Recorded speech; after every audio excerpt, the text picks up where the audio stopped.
इस खबर के प्रायोजक बाय वागजी मसाले, हर चुटकी में जायका। Wagji premix spices. Additional DCP Rajesh Dandotiya ने अनवर कादरी मामले की ताजा जानकारी देते हुए बताया कि आरोपी को लगातार पुलिस रिमांड पर लेकर पूछताछ की जा रही है।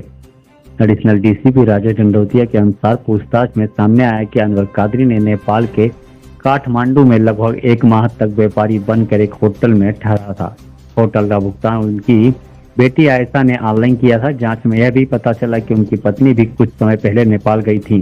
कादरी लगातार सुप्रीम कोर्ट में जमानत के लिए प्रयास कर रहा था, लेकिन उससे सफलता नहीं मिली। जांच के दौरान कुछ ऐसे लोगों के नाम सामने आए हैं जिन्होंने कादरी को आर्थिक मदद दी थी।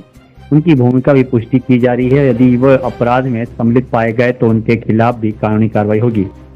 पुलिस को यह भी जानकारी मिली कि कादरी ने अवैध रूप से जमीन हड़पने और लोगों को धमकाने जैसे गतिविधियों को अंजाम दिया। डीसीपी ने कहा कि यदि किसी व्यक्ति के साथ ऐसी कोई घटना हुई है तो वह बिना डर के पुलिस में शिकायत दर्ज करवा सकता है। कादरी अपनी पहचान छुपाने के लिए बार बार स्थान बदलता रहा। पुलिस इनपुट के आधार पर उसका पीछा कर रही थी और नेपाल तक एक टीम भेजी गई थी। पूछताछ से पता चला कि कादरी संगठित तरीके से आर्थिक और अवैध गतिविधियों में लिप्त था। मामले की गहन जांच जारी है और नए तथ्यों के आधार पर आगे की कार्रवाई की जाएगी। जैसा कि आपको विदित है कि अनवर कादरी को अरेस्ट कर लिया गया है बालगंगा पुलिस के द्वारा और लगातार पुलिस रिमांड पर चल रहा है। 3 तारीख तक की पुलिस रिमांड है, 5 दिन के लिए। इसमें उससे कल पूछताछ की तो इसमें यह पाया कि जहाँ जिन होटलों में रुका है, स्पेशली जो नेपाल में काठमांडू में जिस होटल में रुका था वहाँ पर उसने व्यापारी बनकर रुका था और उसमें जो पेमेंट्स जहाँ किए गए थे, जैसा कि अभी इन्वेस्टिगेशन में आया है कि पेमेंट जहाँ किए गए थे उसकी लड़की आयशा के द्वारा ये पेमेंट्स ऑनलाइन किए गए थे होटल के लिए और ये लगातार संपर्क में थी। और वो जो आपके जो सुप्रीम कोर्ट में भी ये लगातार कोशिश कर रहे थे कि वहाँ पर माननीय उच्चतम न्यायालय में ये जमानत के लिए अप्लाई करें, लेकिन तभी आयशा की गिरफ्तारी होगी तो ये संभव नहीं हो पाया।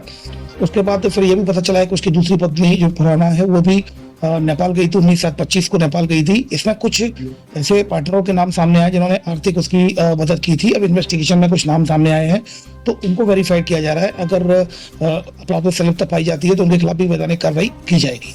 सर जनेब को नेपाल में सर क्या बन के रुका था?